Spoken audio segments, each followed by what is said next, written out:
वर्तमान सामाजिक, राजकीय आणि सर्वच परिस्थिती पाहता एक गोष्ट प्रकर्षाने जाणवते, ती म्हणजे भारतासारख्या खंडप्राय देशामध्ये, ज्या देशाचा इतिहास सामाजिक असमानतेचा आहे, त्याचबरोबर वर्षानुवर्षांच्या गुलामगिरीचा इतिहासाची पार्श्वभूमी असलेल्या भारतीय समाज व्यवस्थेमध्ये गेल्या 100 वर्षांच्या मध्ये ज्या सामाजिक उलथापालथी झालेल्या आहेत, त्या पाहता त्याच्या दृष्टीने शैक्षणिक परिस्थितीचा विचार करता भयावहता दिसून येते.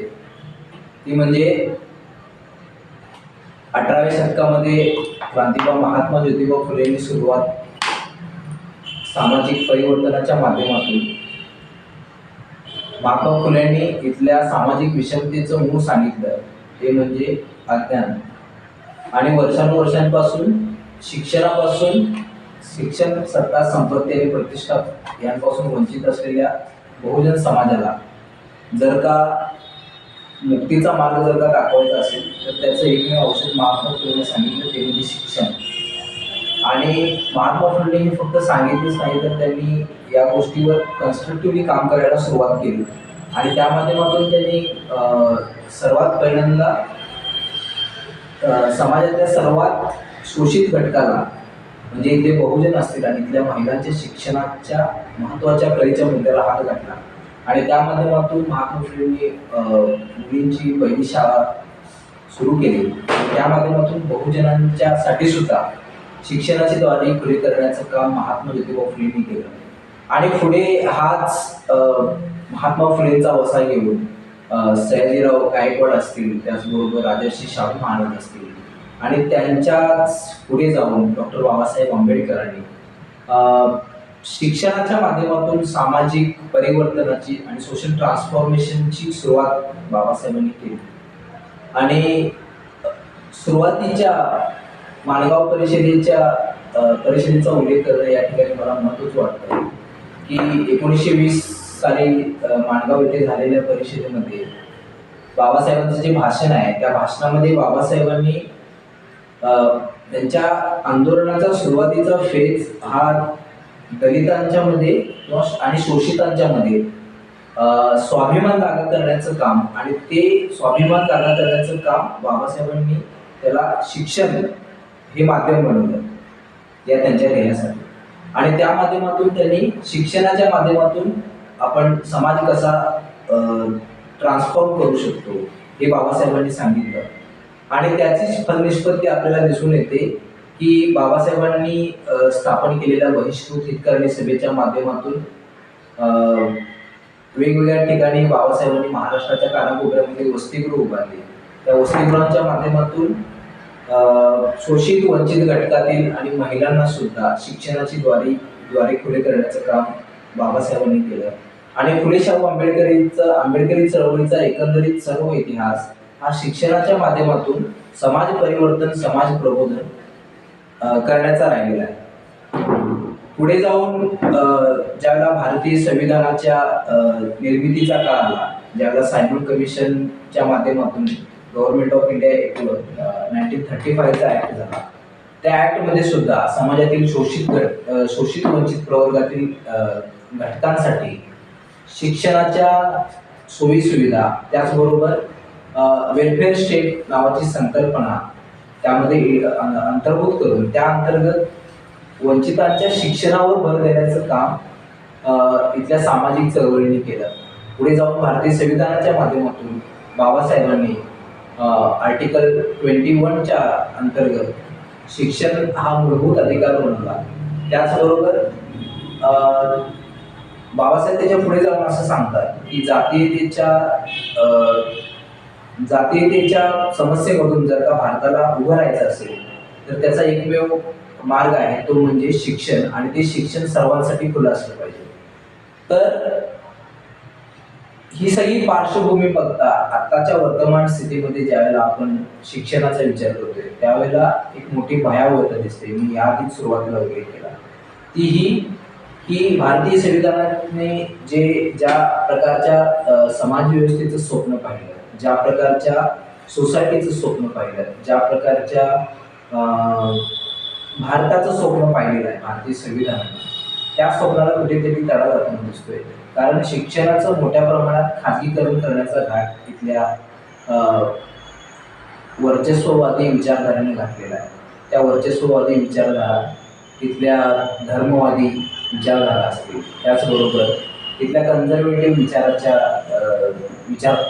विचारधारा असतील, या विचारधारांनी समाजामध्ये दुही पसरवण्यासाठी इतकं मोठे जे सोशल ट्रान्सफॉर्मेशन गेल्या 100 वर्षांमध्ये झालेलं आहे आणि ते ट्रान्सफॉर्मेशन एज्युकेशनच्या माध्यमातून झालेलं आहे. आणि म्हणून शिक्षणाला कुठेतरी छेद देऊन या ट्रान्सफॉर्मेशनला कुठेतरी थांबवण्याच्या षडयंत्रामधूनच शिक्षणाच्या खाजगीकरणाचा घाट इथल्या व्यवस्थेनं घातलेला आहे. आज आपण पाहू शकतो की शिक्षणाचं सार्वत्रिकीकरण झालं पाहिजे आणि लोकशाहीकरण झालं पाहिजे, परंतु आज परिस्थिती अशी दिसते की मोठ्या प्रमाणामध्ये शैक्षणिक असमतोल दिसून येतो आणि त्याचे परिणाम असे होत आहेत की समाजामधील जो प्रस्थापित वर्ग आहे, ज्याला वर्षानुवर्षांपासूनची सामाजिक शोषणासाठी जबाबदार आहे, त्या वर्गाकडे संसाधनांच्या मालकीचे केंद्रीकरण होत आहे. तर दुसऱ्या बाजूला जो शोषित वंचित घटक आहे तो अक्षरशः आपलं अस्तित्व वाचवण्यासाठी सुद्धा त्याला खिचपत मरावं लागते, अशी सिच्युएशन आहे.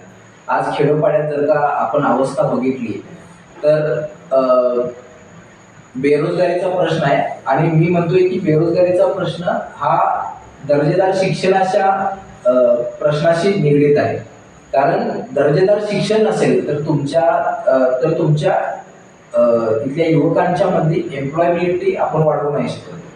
त्याच्यामुळं दर्जेदार शिक्षण हे खाजगीकरणाच्या माध्यमातून शिक्षणामध्ये एक उच्चवर्गीय मक्तेदारी निर्माण करण्यासाठी ही व्यवस्था राबवली जाते आणि त्या माध्यमातून समाजातला जो सदन आहे आणि जो प्रस्थापित वर्ग आहे तोच एक प्रकारे शिक्षणाच्या प्रवाहात राहील आणि जो शोषित वंचित घटक आहे, जो वर्षानुवर्षांपासून सत्ता, संपत्ती, प्रतिष्ठा, त्याचबरोबर शिक्षण यांसारख्या मानवी जीवनाचं कल्याण करणाऱ्या ज्या या गोष्टी आहेत, या गोष्टींपासून त्याला वंचित ठेवण्यासाठी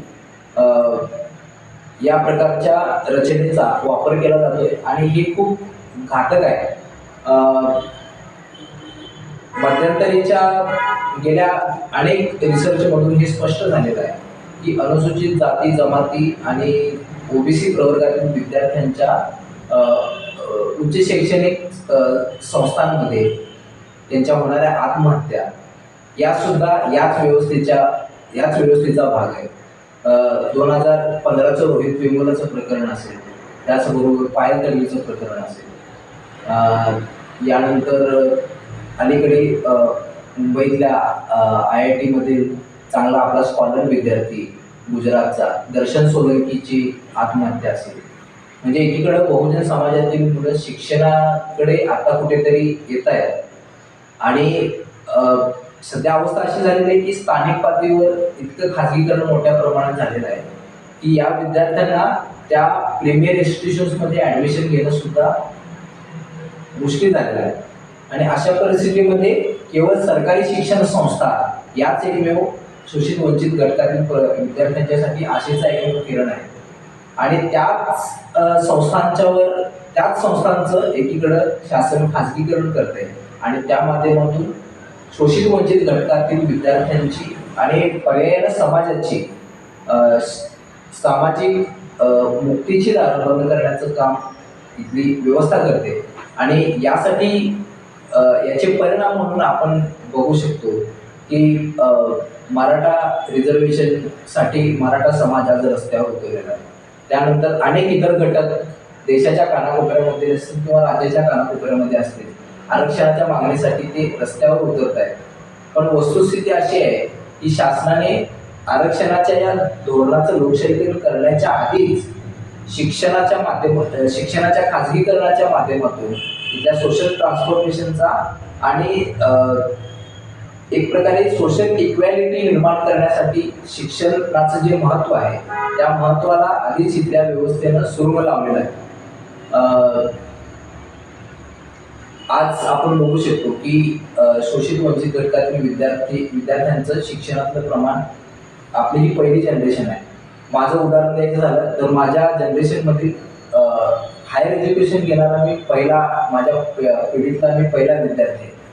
आणि असं असताना जर का या शैक्षणिक जे भारतीय संविधान दिलेलं जे स्वातंत्र्य आहे, त्या स्वातंत्र्याला या बाह्य यंत्रणांच्याकडून किंवा या शोषणकारी यंत्रणांच्याकडून ज्या प्रकारे दिला जातोय आणि ज्या प्रकारे या मूलभूत अधिकारावर ज्याप्रमाणे अतिक्रमण केलं जाते, ते पाहता भविष्यातली परिस्थिती खूप चिंताजनक दिसते.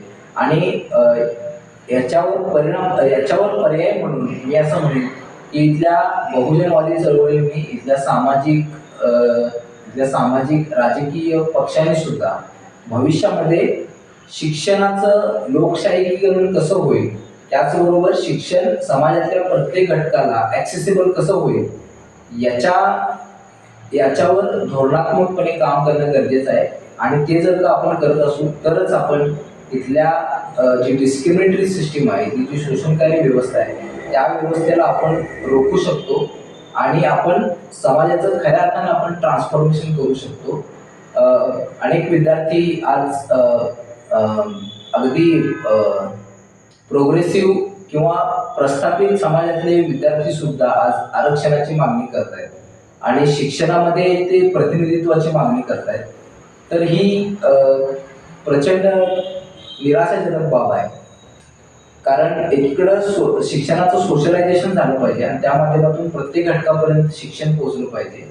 त्या प्रस्थापित वर्गाने आतापर्यंत शिक्षणावर वर्षानुवर्षांची मक्तेदारी ठेवून सुद्धा आज त्यांची अवस्था जर का आरक्षण मागण्या इतकी होत असेल तर याला कारणीभूत ते स्वतःच आहेत. कारण शिक्षणाच्या सोशलायझेशनला प्रतिबंध त्यानेच वर्षानुवर्षे गाठलेला आहे. आणि आज कुठे शोषित वंचित घटकातील विद्यार्थी किंवा समाज घटक शिक्षणाच्या आणि त्या माध्यमातून सामाजिक समतेच्या प्रवाहामध्ये येत आहेत आणि त्यांचं एक प्रकारे सोशल ट्रान्सफॉर्मेशन होत आहे. तर या अनुषंगाने भावी भारताच्या चांगल्या भवितव्यासाठी शिक्षणाच्या अधिकाराचं फक्त शिक्षणाचा अधिकार असून चालणार नाही, तर शिक्षण हे समाजाच्या प्रत्येक घटकासाठी ॲक्सेसिबल असणं, प्रत्येक घटकाला ते अफोर्डेबल असणं आणि शिक्षणाचं खाजगीकरण बंद करून शिक्षणाचं सार्वत्रिकीकरण कसं होईल, या गोष्टींच्यावर इथल्या राजकीय पक्षांनी आणि इथल्या सामाजिक चळवळींनी सुद्धा या गोष्टींवर भविष्यामध्ये जोर देण्याची गरज आहे असं मला वाटतं.